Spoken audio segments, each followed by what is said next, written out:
Леуліктер 14-ші тарау. Содан соң жаратқан ие Мұсаға нұсқау беріп былай деді: Жұқпалы тері ауруымен ауырған адамның тазаруы туралы заң мынау. Адам жазылған кезде діни қызметкерге көрінуі керек. Сонда діни қызметкер ел қонысының сыртына шығып, адамды қарап шықсын. Егер ол адамның тері ауруынан жазылғанын анықтаса, онда ол сол адамға тазару рәсімін орындау үшін 2 тірі адал құсты, біраз самырсын ағашын, қырмызы жіп пен сайсағыз бұтақшасын әкелуге бұйырсын. Діни қызметкер 2 құстың бірін таза су құйылған қыш құмыраның үстінде шалуға бұйырсын. Діни қызметкер тірі құсты қолына ұстап алып, самырсын ағашымен, қырмызы жіппен және сайсағыз бұтақшасымен бірге таза су үстінде шалынған құстың қанына малып алсын.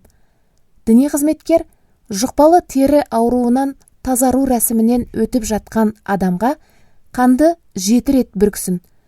Содан соң оны таза деп жарияласын, ал тірі құсты далаға босатып жіберсін. Тазару рәсімінен өтіп жатқан адам киімдерін жақсылап жуып, денесіндегі шашы мен түгін түгел қырып алып тастап, сумен жуынып тазарсын. Осыдан кейін оған ел қонысына кіруге болады. Бірақ 7 күн бойы үйінің сыртында тұруға тиіс. 7-ші күні ол шашын, сақалын, қастарын және денесіндегі бар түкті түгелдей қырып алып тастасын. Адам киімдерін жақсылап жуып, денесінде сумен жусын. Содан кейін таза болып саналады. Ауруынан сауыққан адам 8-ші күні мінсіз 2 еркек тоқты мен 1 жасар ұрғашы тоқтыны әкелсін. Ол сондай-ақ астық тартуына арнап, пұттың 1/3 бөлігіндей мөлшердегі зәйтүн майымен араластырылған таңдаулы бидай ұнын және 1 шағын құмыра зәйтүн майында дайындасын. Діни қызметкер тазару рәсімінен өтіп жатқанның өзін және оның әкелген тартуларын кездесу шатырының кіреберісіне алып келіп, жаратқан иеге ұсынсын. Діни қызметкер еркек тоқтылардың бірін айыпты өтейтін құрбандық ретінде шалсын.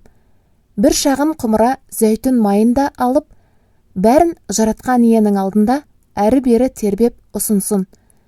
Діни қызметкер екінші еркек тоқтыны күнәнің құнын өтейтін құрбандықпен, түгелдей өртелетін құрбандықтар шалынатын киелі орында шалсын.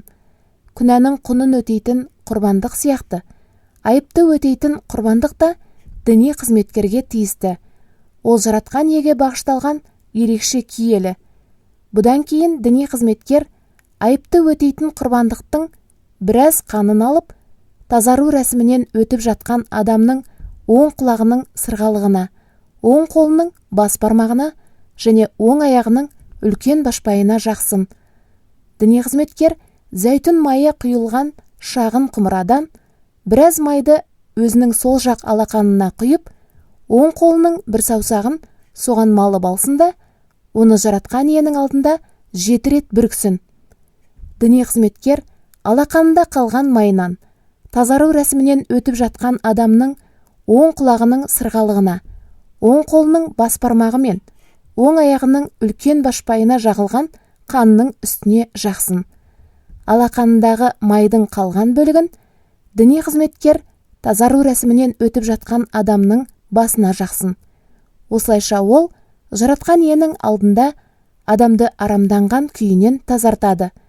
Содан соң діни қызметкер күнәнің құнын өтейтін құрбандықты шалып, тері ауруынан жазылған адамға арамданған күйінен тазарту рәсімін қайтадан жасасын.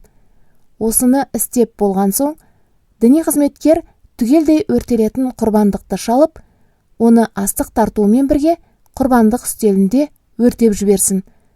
Бұларды тері ауруынан жазылған адамды арамданған күйінен тазарту үшін ұсынсын. Осылайша адам таза болып саналады.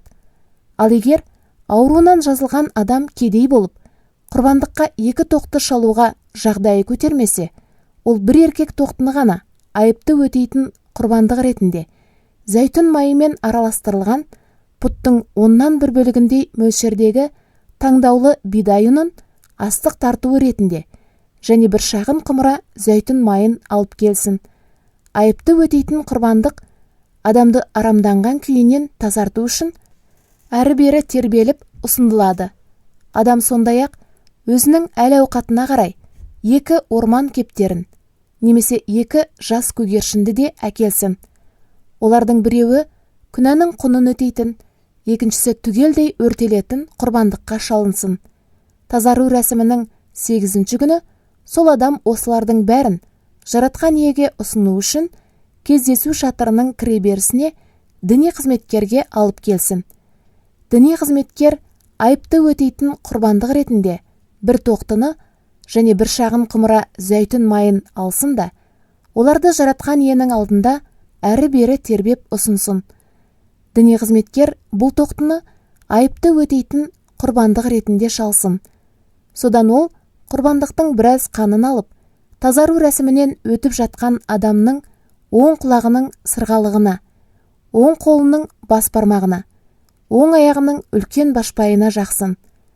Діни қызметкер зәйтүн майы құйылған құмырадан біраз майды өзінің сол жақ алақанына құйып, оң қолының бір саусағын соған малып алсын да, оны жаратқан иенің алдында 7 рет бүрксін.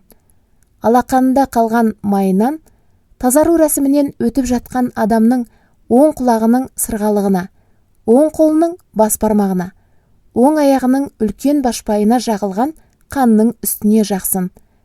Діни қызметкер алақанындағы майдың қалған бөлігін тазару рәсімінен өтіп жатқан адамның басына жағып, жаратқан иенің алдында сол адамды арамданған күйінен тазарту рәсімінен өткізсін. Мұнан кейін діни қызметкер сол адамның әл-ауқатына қарай әкелген орман кептерлерін немесе жас көгершіндерін, біріншісін күнәнің құнын өтейтін, екіншісін түгелдей өртелетін құрбандықтар ретінде шалсын. Діни қызметкер оларды астық тартуымен қоса, жаратқан иеге сол адамды арамданған күйінен тазарту үшін ұсынсын. Жұқпалы тері ауруымен ауырған және өзі үшін тазару рәсімін құрбандыққа мал шалып жасауға жағдайы көтермейтін адамға арналған ережелер осындай. Жаратқан ие Мұса мен Харонға тағы да нұсқау беріп, былай деді: сендер мен өздеріңе иемденуге беріп отырған Қанахан еліне кіріп, қоныстанғаннан кейін, сондағы бір үйге менің зеңнің жайылуына жол бергенімді көрсеңдер, онда үйдің иесі діни қызметкерге барып, маған үйім зеңнен көгере бастағандай болып көрінеді десін. Діни қызметкер үйдегі барлық нәрселерді арамданған деп жариялауына тура келмес үшін, өзі сол үйге бармай тұрып, ішіндегінің бәрін шығарып, үйді босатып қойыңдар деп, үй иесіне бұйырсын. Содан соң діни қызметкер үйге кіріп, оны қарап шықсын. Қабырғаларды жайлай бастаған көгеруді қарасын. Егер оның түсі жасыл немесе қызыл болып, сол дөңгелек тақтар қабырғаның бетінен ойық орналасқандай көрінсе, онда діни қызметкер үйден шығып, оны 7 күнге жауып тастасын. 7-ші күні ол үйді қайтадан қарап шықсын. Егер көгеру қабырғаларға жайыла түскен болса, діни қызметкер көгеру жайлаған тастарды алдырып, қаланың сыртындағы қоқыс тасталатын арам орынға апарып тастауға бұйырсын. Ол үйдің барлық ішкі қабырғаларын қырып тазалауға да нұсқау берсін. Қырылып алынған қоқыс та қала сыртындағы арам орынға апарылып тасталсын.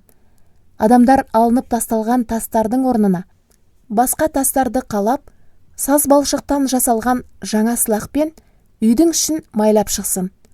Егер тастар алынып, қабырғалар қырып тазаланып, жаңадан сыланғаннан кейін де көгеру қайтадан пайда болса, діни қызметкер сол үйге қайтып барып, оны қарап шықсын.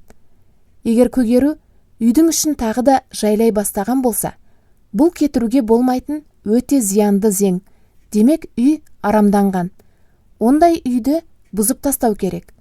Оның барлық тастарын, бөренелері мен сылағын қаладан шығарып, арам орынға апарып тастау керек.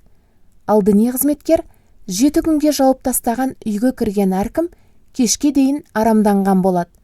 Сондай үйде ұйықтаған, не тамақтанған әркім киімдерін жуу керек. Егер діни қызметкер үйді қарауға келіп, жаңа сылақ жағылғаннан бері көгерудің жайылмағанын көрсе, ол сол үйді таза деп жарияласын. Себебі бұл көгерудің жоғалып кеткенін білдіреді. Діни қызметкер сол үйге тазару рәсімін жасау үшін 2 құсты, біраз самырсын ағашын, қырмызы жіп пен сайсағыз бұтақшасын алсын. Құстың бірін таза су құйылған қыш құмыраның үстінде шалып, қанын соған ағызсын. Діни қызметкер самырсын ағашын, сайсағыз бұтақшасын, қырмызы жіпті және тірі құсты шалынған 2-ші құстың қаны араластырылған суға малып алсын. Содан кейін ол қан аралас суды үйге қарай 7 рет бүрксін. Осылайша ол сол үйге тазару рәсімін жасайды. Ал тірі құсты қала сыртында далаға босатып жіберсін. Сонымен діни қызметкер үйді арамданған күйінен тазартып, ол таза болады. Кез келген алапес іспетті жұқпалы тері ауруы мен қотырға, әрі киімнің не үйдің көгеруіне, ісік, бөртпе, ақтаңдаққа бір нәрсенің таза не арамданған екенін белгілеуге арналған ережелер осылар. Жұқпалы тері аурулары мен көгеру туралы заң міне осы.